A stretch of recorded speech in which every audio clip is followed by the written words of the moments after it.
Thank you very much.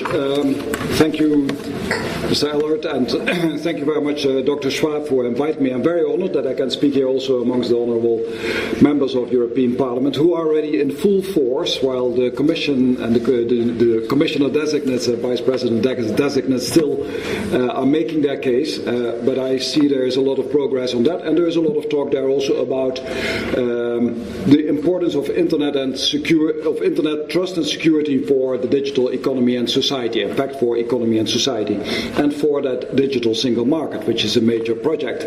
You know that about 2 years ago, 1.5 years ago, there was the European Cybersecurity strategy put in place, but a lot has happened since that time. I don't need to repeat what that strategy is about. I think you are all very aware, and you're also all very aware that a lot has happened in terms of us all using a lot more ICT everywhere, more attacks, unexpected events like the Snowden revelations, but also a degree of exposure of the way business is dealing with privacy and security, which is also an important element that has become much more visible over the past 1.5, 2 years. And in fact, like Vice President Cruz, who has also spoken here, has said, trust is shaken, but it's like a blessing in disguise. It's a wake-up call, and we needed that to really start thinking about what is actually happening in the digital world.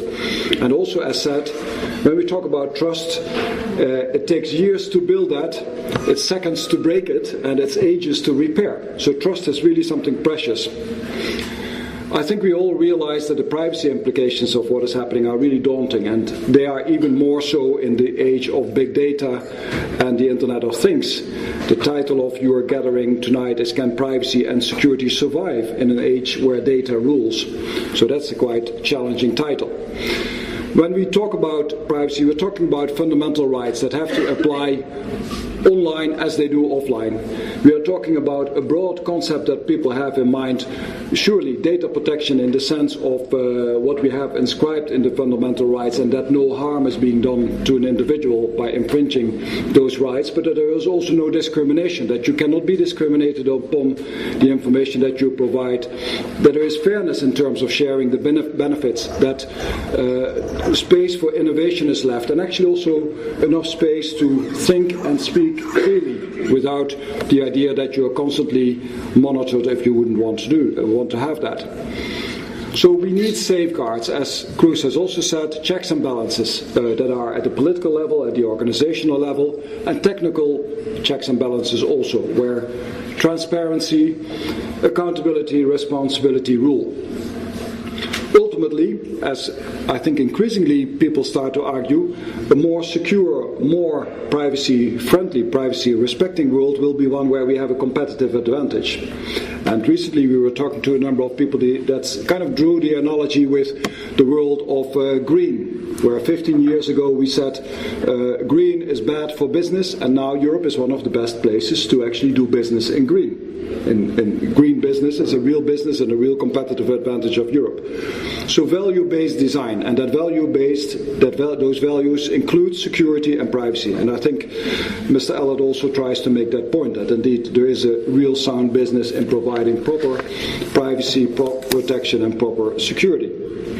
So do actually companies really respect that? I think that's really a question that we need to pose. Do they actually see that these values that we hold near to us also have a business value?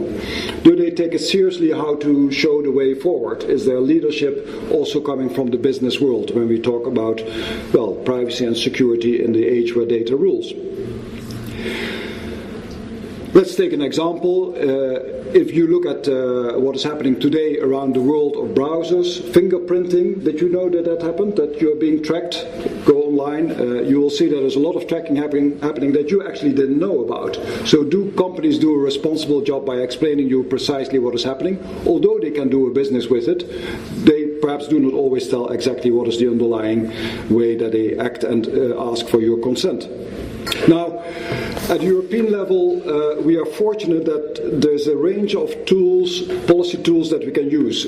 The policy development in itself, like the European Cybersecurity strategy, regulatory tools, the setting up of partnerships, research and investment, for example, through the Horizon 2020 program, And in that, just in those two areas, there are actually perhaps, if I say it a bit loosely, two kind of common principles, which is privacy by design and security by design. And you can take it in a loose way, because often people tend to interpret that as, let's say, you do that in technology, but it's actually also in the way you work, your checks and balances, your safeguards, your policy measures. A concrete measure that we have that is certainly based upon the idea that increasingly you will do security by design is the NIS directive. And we are obviously in favor of a strong and meaningful cybersecurity field, and therefore a strong and meaningful NIS directive. At the moment in the negotiations between in Council, and Parliament already did a lot of work on that, which has been tremendously supportive, and we're really grateful to the Parliament for having moved this dossier so quickly forward. And now we have the debate happening in the Council Working Group, and hopefully it will be possible to soon move to the trilogues.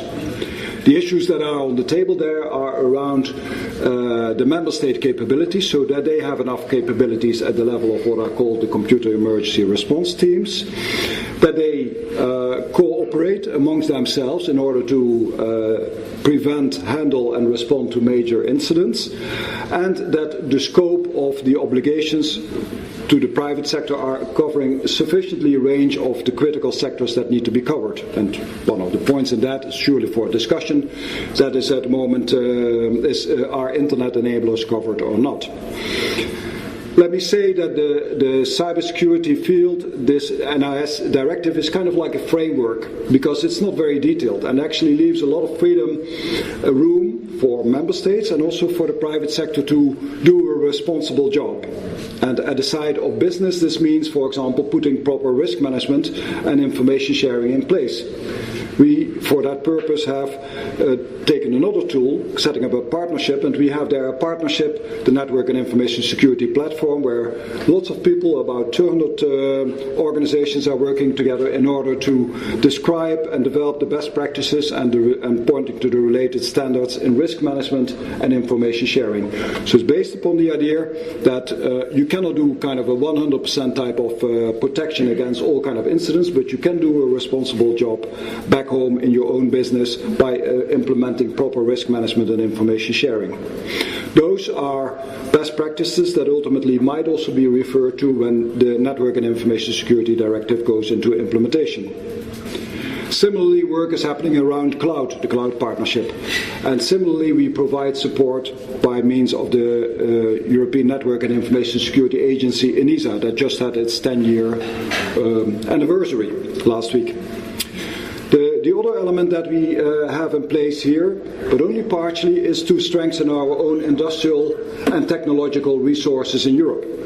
We do have support by the Research and Innovation Program, but perhaps that's not sufficient. Perhaps we have to think a bit more about how we use the whole sets of tools, of standards, awareness, investment in research and innovation, clustering of capable SMEs in order to develop something like an industrial policy around cybersecurity.